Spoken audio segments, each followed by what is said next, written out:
केंद्र सरकार द्वारा किसानों के साथ किए गए वायदों से पीछे हटने के विरोध में और न्यूनतम समर्थन मूल्य की कानूनी गारंटी, किसानों की संपूर्ण कर्ज मुक्ति के समर्थन में संयुक्त किसान मोर्चा ने राजभवन का मार्च किया और राज्यपाल के माध्यम से राष्ट्रपति को ज्ञापन सौंपा। संविधान दिवस के अवसर पर देश भर के किसान अपने अपने राज्य के राज्यपालों के माध्यम से केंद्र सरकार द्वारा किसानों से किए गए वायदे याद दिला रहे हैं। राष्ट्रीय स्तर पर किसानों के आंदोलन के बाद केंद्र सरकार ने 3 कृषि कानूनों को वापस लिया था। किसानों ने आंदोलन खत्म करने के लिए अपनी मांगे रखी थी, जिन्हें पूरा करने के लिए केंद्र सरकार ने अपनी सहमति जताई थी, परंतु आंदोलन समाप्त होने के लगभग 1 साल बाद भी केंद्र सरकार ने उस पर कोई कार्यवाही नहीं की।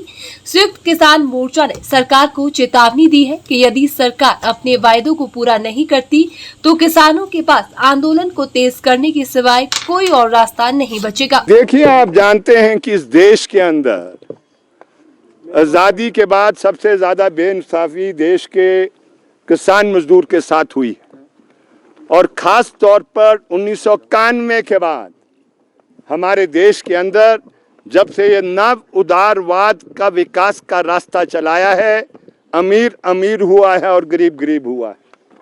आप जानते हैं कि हालात देश के अंदर और हमारे प्रदेश के अंदर इस प्रकार के हो गए हैं जहां पर मजबूरी में किसान आत्महत्या कर रहा है।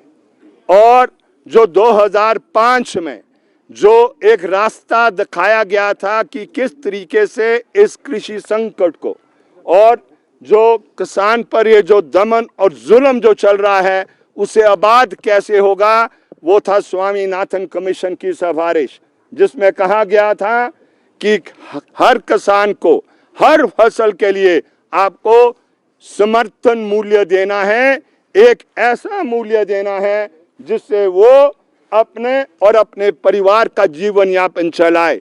लेकिन ये हुआ नहीं ऐसा।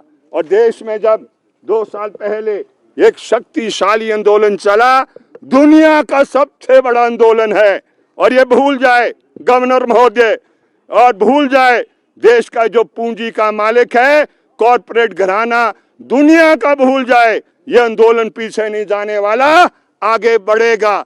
ये जो धोखाधड़ी किसानों के साथ की, दीन कानून वापस आपने बेशक ले लिए, लेकिन जो न्यूनतम समर्थन मूल्य देश में घोषित होना था और ना देने पर जो कानूनी अपराध होना चाहिए था वो आपने किया नहीं है। और इसलिए हिमाचल प्रदेश में और देश में यह आंदोलन चलेगा और जोरदार तरीके से आने वाले समय में ये चलने वाला है।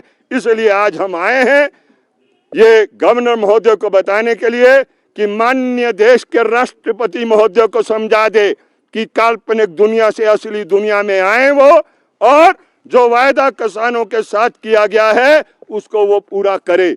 आप जानते हैं कि हिमाचल प्रदेश में खेती भी एक बड़े कठिन दौर से गुजर रही है, और जो ये सेब की खेती होती है और अन्य फसलों की खेती होती है उस पर हिमाचल प्रदेश की सरकार ने कुछ नहीं किया, शून्य ही किया है।